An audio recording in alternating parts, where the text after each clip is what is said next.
कहाँ ये ऐसे दरिद्री कुटिया आ गई, लेकिन कैसा अपने दिमाग में घुस गया है कि अध्यात्म माने दारिद्र्य नहीं।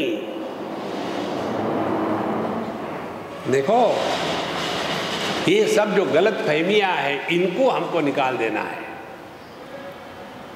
इसलिए निर्वेद मायाद वैराग्य का तात्पर्य जिस हाल में रखा है उस हाल में खुश है। नो इम्प्रूवमेंट इज सॉट, जो जैसा है बढ़िया है।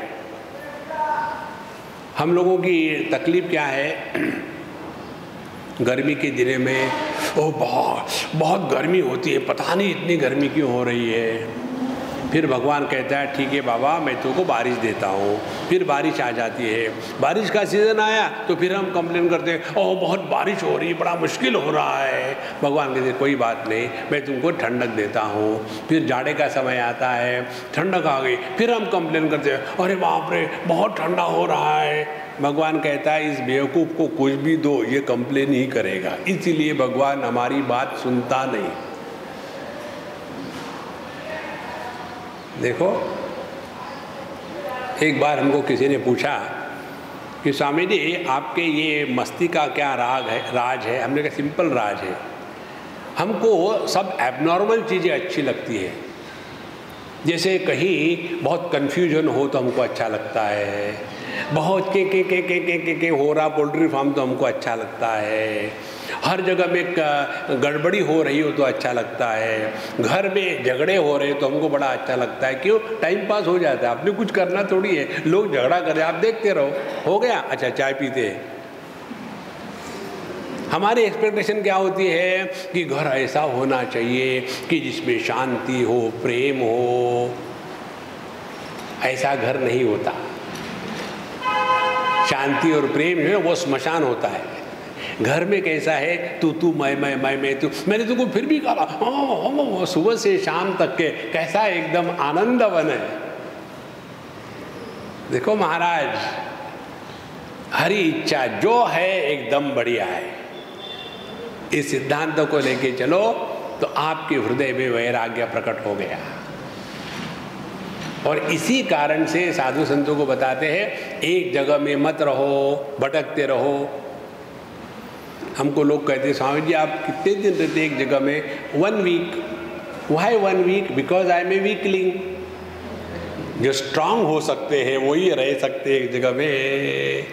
और जब भटकते रहो ना यहाँ से वहाँ, तो मध्य प्रदेश में क्या जाएगा भगवान को भी मालूम नहीं, वो भी कंफ्यूज हो जाता है। क्योंकि वही तो अंदर बैठा है ना, अहम वैश्वानरो भूत्वा प्राणी नाम, बड़ी कढ़ाई लेकर के वहाँ बैठा हुआ है। अपने में रहना है, ये दुनिया जैसी है वैसी ही रहेगी। देखो, दुनिया का उद्धार करने के लिए कन्हैयालाल स्वयं आएंगे। उन्होंने कहा है जोदा जोदा ही धोर्म से ग्लानिर्भोगोति भारत। थैंक गॉड कन्हैयालाल बंगाली नहीं थे, ये तो वो ऐसे ही बोलते। इसलिए महाराज चिंतन प्रारंभ होता है जब हमारा मन हर स्थिति में शांत है। शांत का मतलब सोया हुआ नहीं। जो मन शांत है, जागृत है, ऐसे मन को इस पूरी दुनिया में जोक्स के सिवा और कुछ नहीं दिखेगा। भगवान ये जो दुनिया बनाई है ना, भगवत गीता में 108 जोक्स है, आपको मालूम है? यदि आपको भगवत गीता के 108 जोक पकड़ में आएंगे तो समझ लेना आपका कन्हैयालाल के साथ ट्यूनिंग परफेक्ट हो गया है। यदि नहीं समझ में आएंगे तो धक्के खाओ। एक जोक आपको मैं बताता उदाहरण के लिए। भगवान कहते हैं अर्जुन महाराज को, अशोचानन्वशोचस्त्वं प्रज्ञावादांश्च भाषसे।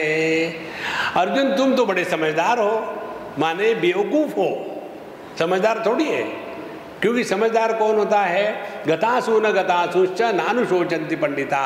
और तुम दुखी हो रहे हो, इससे बढ़िया जोक और क्या होगा? देखो, इसीलिए मन शांत है, प्रसन्न है, लेकिन सो नहीं रहा है। ऐसी मन की स्थिति जब सहज होने लग जाती है तब ऐसे अंतःकरण में, ऐसे अंतःकरण को भगवान शंकराचार्य कहते हैं शुद्ध अंतःकरण कहते हैं। और जैसे अच्छे दर्पण के क्या लक्षण है? अच्छा दर्पण माने जो साफ सुथरा हो और हम जैसे हैं वैसे ही उसमें नजर आ जाए, तब वो दर्पण ठीक है। इसी प्रकार से शुद्ध अंतःकरण का क्या लक्षण है? तो कहते हैं शुद्ध अंतःकरण वह है जिसमें तत्व जिज्ञासा प्रकट हो जाती है। जिस अंतःकरण में तत्व जिज्ञासा प्रकट नहीं होती वह अंतःकरण चिंता के द्वारा व्याप्त है। देखो, और यह जो चिंता युक्त व्यक्ति है वो कभी स्वयं भी प्रसन्न नहीं रह सकता और किसी अन्य को प्रसन्न देखेगा तो और गुस्सा आएगा उसको। इनको क्या होता है, बाबा जीवन के घूम रहे, हमको तो मेहनत करनी पड़ती है। एक बार बम्बई की बात है, हम किसी सज्जन के साथ जा रहे थे, दोनों पीछे बैठे थे, सामने ड्राइवर गाड़ी चला रहा था और किसी ये ट्रैफिक लाइट पर एक आदमी आया, बाबू जी कुछ दे दो, कुछ दे दो, भूख लगी है। मुझे कहते हैं स्वामी जी ये लोग इतने निकम्मे हैं ना। हमने कहा देखो आपको देना है तो दो, नहीं देना मत दे दो, क्यों अपना मुंह खराब कर रहे हो? वो निकम्मे हैं कि अच्छे हैं? तो बोले नहीं मैं इनको सिखाना चाहता हूँ। सिखाओ। देखो जी हाँ देख रहा हूँ, इधर आ गया।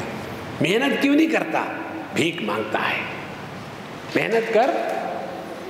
तो वो आदमी ने बड़ा सुंदर जवाब दिया, बाबूजी आपको लगता है भीख मांगने में कम मेहनत है, आप मेरा काम करो मैं आपका काम करता हूँ, देखो कितनी मेहनत है भीख मांगने में। हर एक आदमी आके उपदेश करता है, पैसा कोई नहीं देता। सच बात है, भीख मांगने में मेहनत बहुत है महाराज। इसीलिए इस दुनिया के चक्कर में मत पड़ो। कुछ करना चाहते कर डालो, नहीं करना तो मत करो। You are not obliged. ध्यान रखना है अपने अंतःकरण को गंदा मत करो।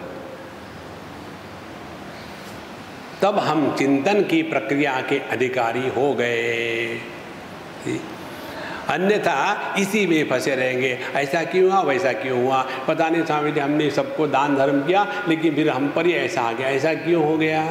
ये जो क्यों क्यों करने वाले होते हैं ना, ये चिंता वाले हैं। इसीलिए किसी भी समस्या का हम अन्य के पास जाकर के पूछते हैं तो हमको उत्तर मिलता है, उत्तर समाधान नहीं होता। समाधान प्रत्येक व्यक्ति को स्वयं को ढूंढना पड़ता है।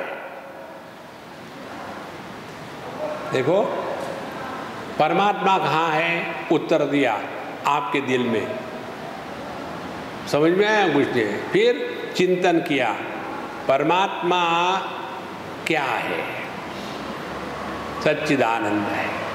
सत माने जिसका कभी अभाव नहीं होता। तो हमको अपने अभाव का कभी अनुभव आया क्या? नहीं। अरे परमात्मा तो अपनिच्छ है। इस प्रक्रिया को चिंतन कहते हैं। नहीं तो जाएंगे भगवान दर्शन दो, भगवान नाथ मेरी अखियाँ प्यासी है, इस चक्कर में मत पड़ना। प्रभु को अपने हृदय से बाहर प्रकट होने देना है, वो अंदर में घुट रहा है। इसीलिए चिंतन की प्रक्रिया हम में जो परमात्मा तत्व है उसके प्राकट्य की प्रक्रिया प्रारंभ हो जाती है। भय प्रकट कृपाला दीन दयाला। देखो भगवान का जब प्राकट्य हुआ तब चारों तरफ कितना सुंदर वातावरण हो गया था। इसी प्रकार से चिंतन की प्रक्रिया तब प्रकट हो जाती है कि जब हमारे हृदय में परमात्मा प्रकट होने के लिए तैयार है। और इस प्रक्रिया को कहते हैं वेदांत चिंतन।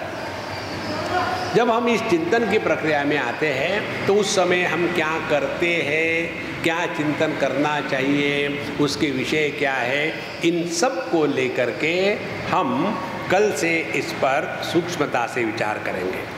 तो आज हमने केवल इतना ही समझा है, चिंता क्या है और चिंतन क्या है। बाकी का कल देखेंगे। ओम पूर्णमदः पूर्णमिदं पूर्णात् पूर्णमुदच्यते पूर्णस्य पूर्णमादाय पूर्णमेवावशिष्यते।